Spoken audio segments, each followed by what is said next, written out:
వ్రతం జెడ్డ ఫలితం దక్కాలే అని పెద్దోళ్ళు ఎందుకు చెప్పిండ్రో ఏమో గాని దువ్వాడ విషయంలో మాత్రం పక్కా సరిపోతుంది.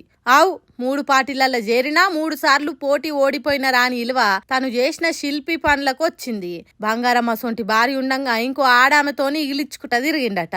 ఉత్త తిరుగుడే కాదు, ఫోటోలు, వీడియోలు, సోషల్ మీడియా షేరింగులు, లైకింగులు, అబ్బో చిన్న కథలు కాదు పోన్రి.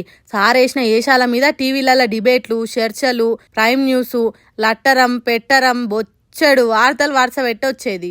అట్లా వచ్చుడుతోని 2 తెలుగు రాష్ట్రాలల్లా దువ్వాడ పేరు మారు మోగింది. ఈ ఎవ్వరమంతా చూస్తున్న పార్టీ ఉత్తగానే ఊకుంటదా? పార్టీకి చిరాకులేసి అయ్యా నీ సేవలు పార్టీకొద్దు, ఆడోళ్లతో తిరుగుట్లా నువ్వు మస్తు బిజీ ఉన్నావు, నీ పనికి పార్టీ అడ్డం రావద్దు కాబట్టి ఈ నిర్ణయం తీసుకున్నాం, ఇప్పుడు ఇష్టమున్నంత తిరుగు అన్నట్టు సస్పెండ్ చేసిందట.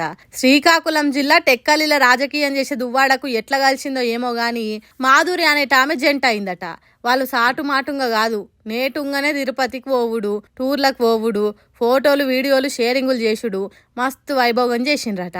అందుకే సస్పెండ్ చేసి సాగనంపిండ్రట పార్టీ నుంచి వైసీపోలు. పార్టీల నుంచి తీసేసినంత మాత్రాన నాకు వచ్చే నష్టం ఏం లేదు, నేను నా మాధురి కలిసి శారీ సెంటర్ అంటే చీరల షాప్ వ్యాపారం చేసుకుంటా అని అన్నాడట దువ్వాడ శ్రీనివాసు. ఎట్లయితే ఏంది గాని ఆ సోషల్ మీడియా పుణ్యమా అని దువ్వాడకు సెలబ్రిటీ స్టేటస్ వచ్చింది. వాళ్ళ బిజినెస్ కు డోకుండదని అంటుర్రు అక్కడి పబ్లిక్.